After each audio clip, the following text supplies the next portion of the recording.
पान का बीड़ा है ना, वो आधा चबाया हुआ मिलता है आज भी। जय हो बिहारी जी।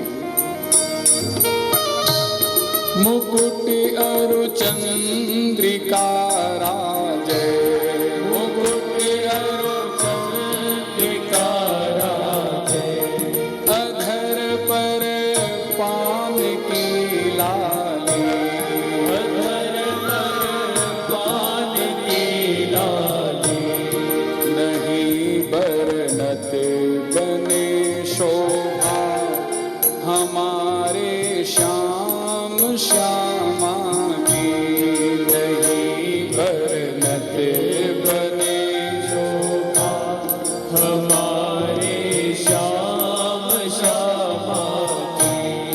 ओ जिसकी रस भरी अखियाँ हमारे श्याम श्यामा की, रस भरी अखियाँ हमारे, दोनों हाथ को उठा करके जय हो।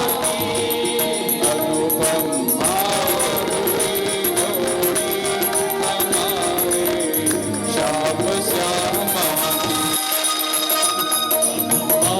माधुरी जोड़ी हमारे श्याम श्यामा हो। अनुपम माधुरी जोड़ी हमारे श्याम श्यामा की, अनुपम माधुरी जोड़ी हमारे श्याम श्यामा। श्री वृंदावन बिहारी लाल की।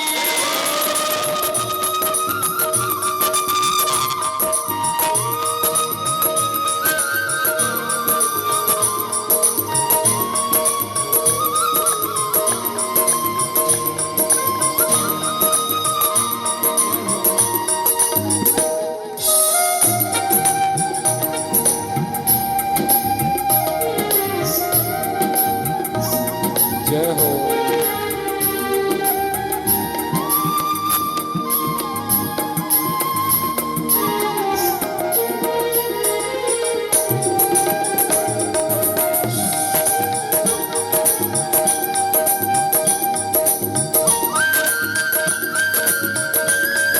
कांते बिहारी लाल की, श्री राधा रानी की जय हो।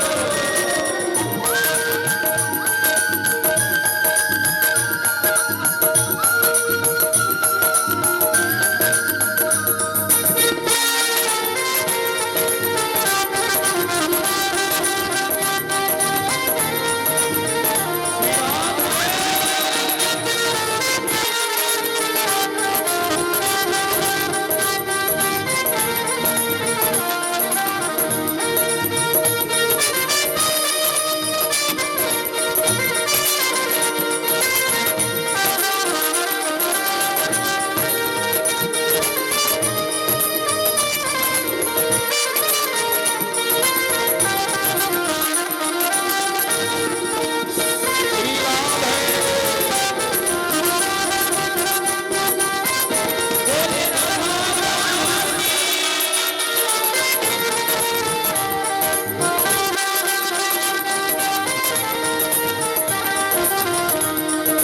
अनुपम माधुरी जोड़ी हमारे श्याम श्यामा की,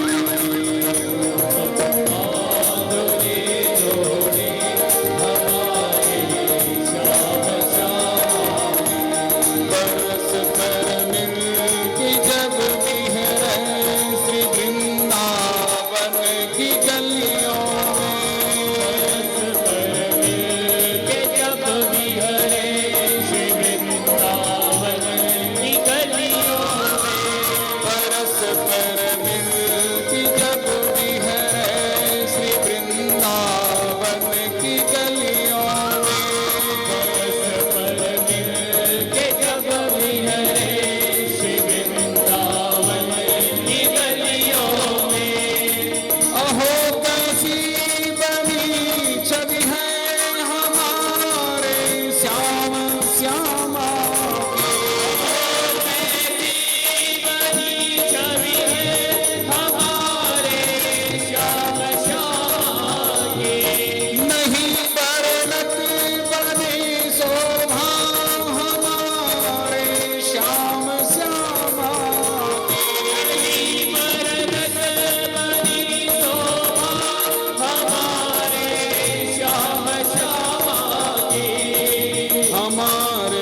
जय जय श्री राधे, जय जय श्री राधे, जय जय श्री राधे।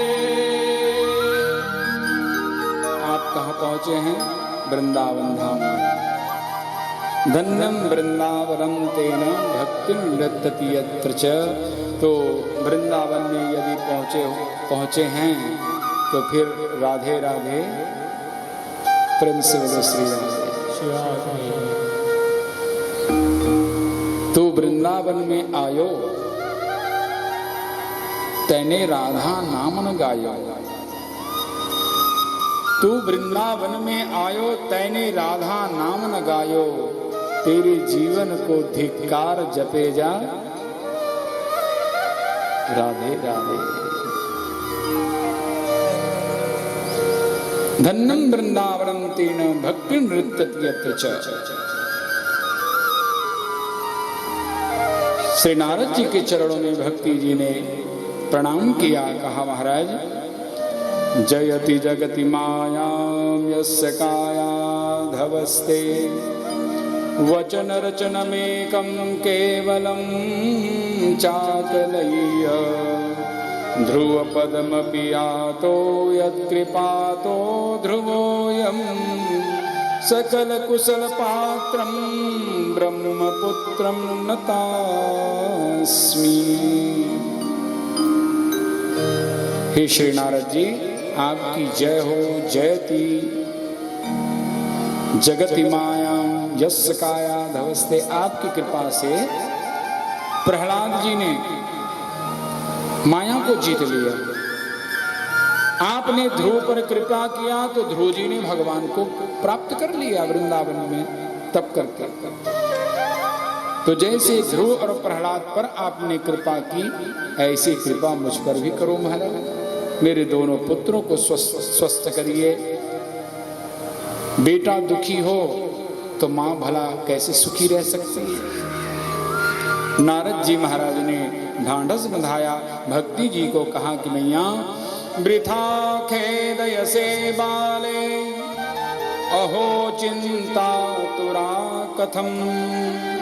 श्री कृष्ण चरणां भोजम स्मर दुखम गमिष्यति। तो व्यर्थ की चिंता कर रही है माता। भगवान श्री कृष्ण के चरण कमल का तो ध्यान कर, क्योंकि तू वृंदावन में है। भक्ति जी कहाँ है? वृंदावन में यमुना के तट पर। आप श्री कृष्ण के चरण कमल का ध्यान करो, दुखम गमिष्यति। कितना बढ़िया सूत्र दे रहे हैं नारद जी। हम सिर में हाथ पकड़ करके बैठे हैं दुखी। अरे बिहारी जी के चरण कमल का हम ध्यान करें, उसका नाम का आश्रय लें। ध्यान देना, तुम्हारे जीवन के सारे दुख कष्ट मिट जाएंगे। दुखम गमिष्यति। प्रभु के चरण कमल का ध्यान करें। हम दुखी इसलिए हैं क्योंकि भगवान के चरण को भूले बैठे हैं।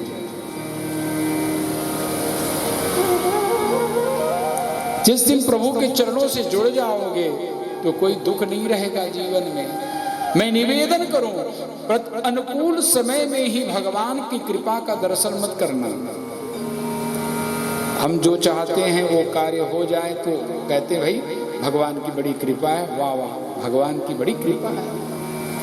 तो हमारे मन की बात हो जाती है तब भगवान की कृपा का दर्शन करते हैं। और जब प्रतिकूल समय आता है तो जीवन में कोई दुख आ गया, कोई पीड़ा, कोई विपत्ति आपत्ति आ गई, तब उस समय कहते हैं कि भगवान बड़ा निर्दयी है। भगवान को गालियां देते हैं, अपमान करते हैं, अपशब्द बोलते हैं। तो प्रतिकूल समय में आप भगवान की कृपा का दर्शन नहीं कर रहे हो, अनुकूल समय में कर रहे हो, वो भक्त नहीं हो सकता। भक्त तो वह है, चाहे जीवन में अनुकूल समय आए चाहे प्रतिकूल समय आए, वो दोनों स्थितियों में परमात्मा बांके बिहारी की कृपा का दर्शन करता है। दुख भी और सुख भी दोनों उनका दिया हुआ प्रसाद है। अब प्रसाद को प्रेम से स्वीकार करना पड़ेगा, प्रेम से स्वीकार करो। मैं दुख में रहूं चाहे सुख में रहूं, मैं दुख में रहूं चाहे सुख में रहूं, मैं दुख में रहूं चाहे सुख में रहूं, मैं दुख में रहूं चाहे सुख में रहूं, कांटों में रहूं फूलों में रहूं, कांटों में रहूं फूलों में रहूं, बन में घर जहाँ भी रहूं हो प्यार तुम्हारे चरणों में, बन में घर में जहाँ भी रहूं हो प्यार तुम्हारे चरणों में। हे बांके बिहारी गिरधारी हो भक्ति तुम्हारे चरणों में, बांके बिहारी गिरधारी हो भक्ति तुम्हारे चरणों में। मैया आप तो भगवान को प्यारी हो। द्रौपदी जी पर विपत्ति आई थी तब भगवान ने ही उनकी लाज बचाई थी। दुशासन जब द्रौपदी की साड़ी खींच रहा था और द्रौपदी जी ने जब दोनों हाथ ऊपर उठा करके जब भगवान को आर्तनाद किया,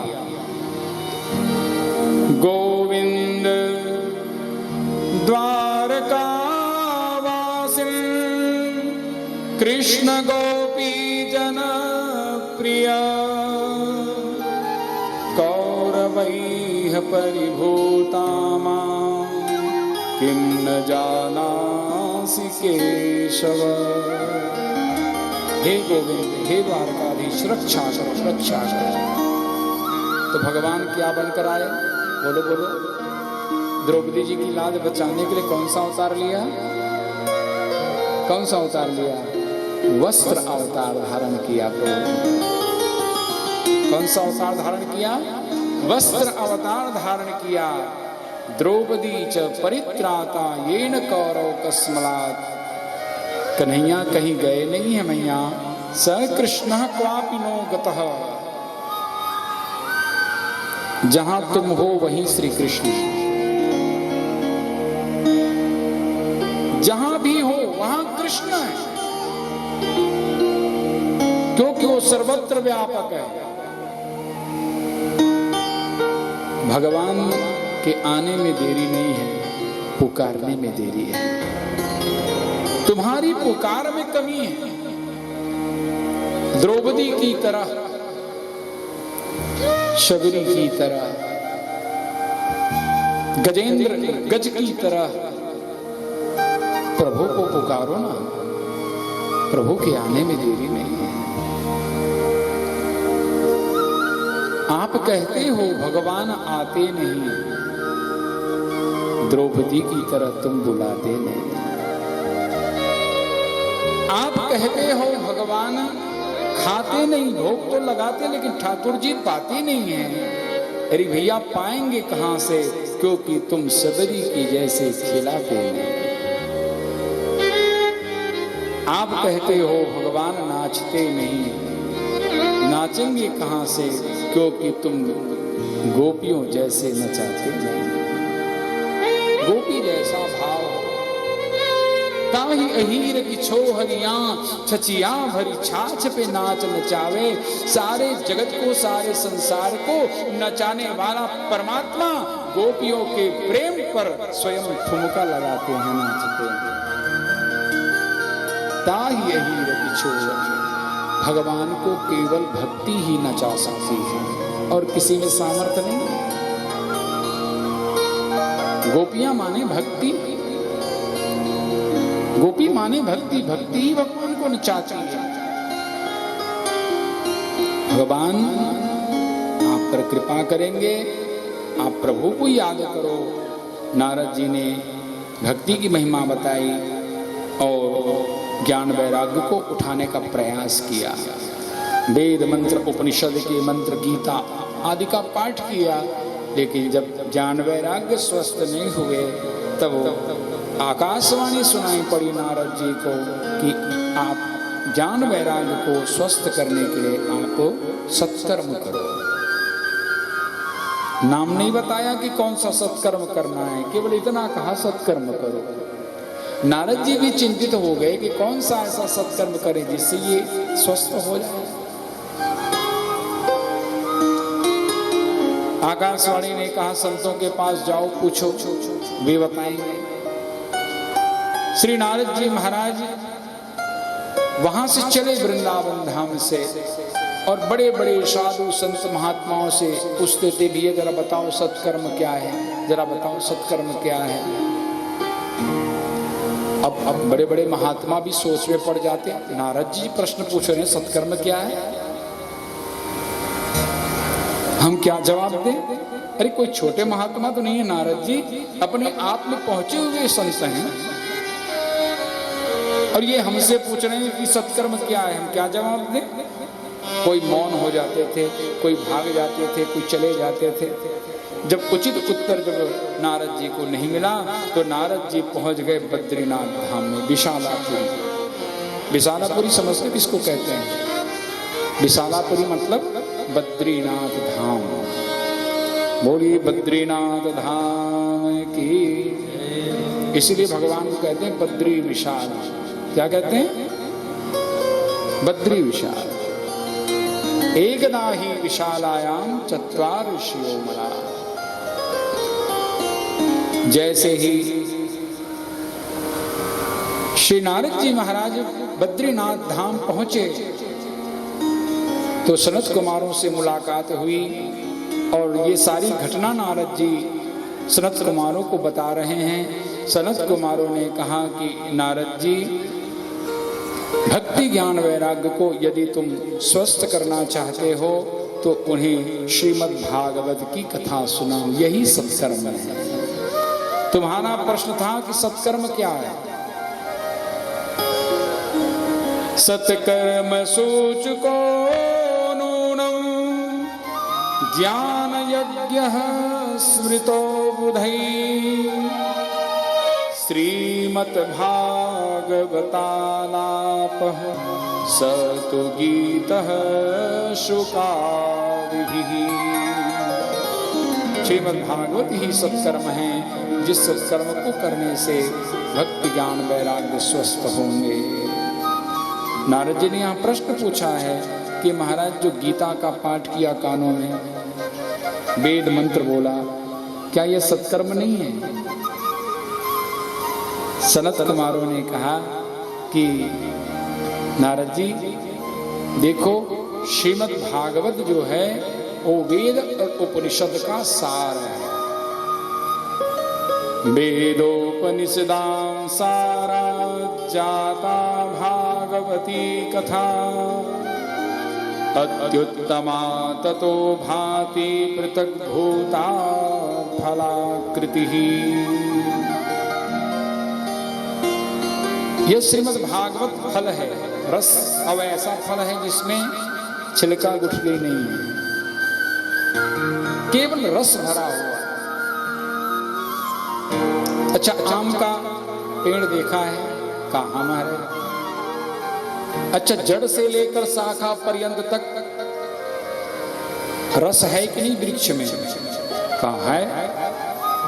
अच्छा, अब कोई व्यक्ति पत्ता तोड़ करके चबाए या डाल तोड़ करके चबाए तो क्या आम खाने का स्वाद मिलेगा?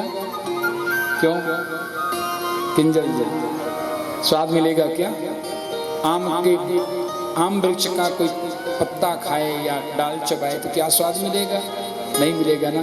लेकिन जब उसी आम के वृक्ष में जब फल लगता है अलग से, तब आम का स्वाद हमें प्राप्त होता है।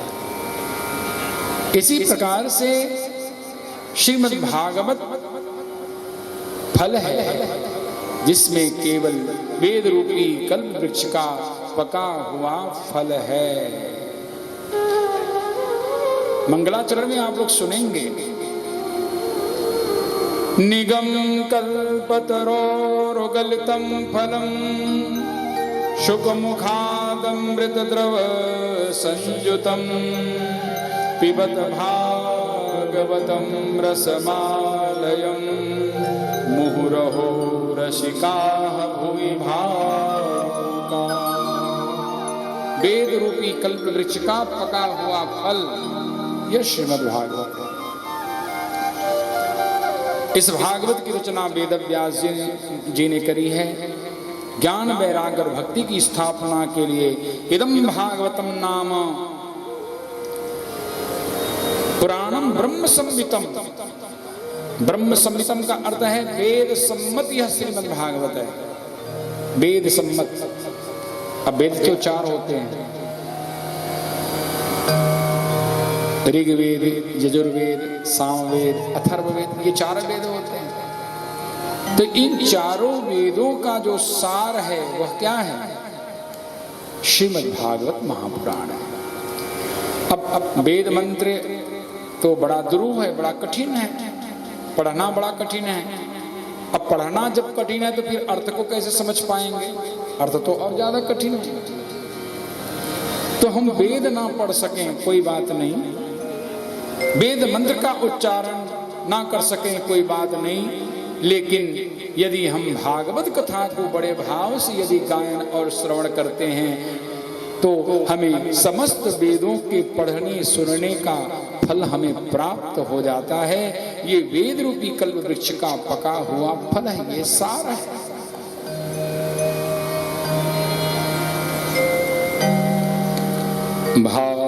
भाग्योदयेन बहुजन्म समर्जितेन सत्संगमं च लभते पुरुषो यदा वै अज्ञान हेतुकृत मोहमदान्धकार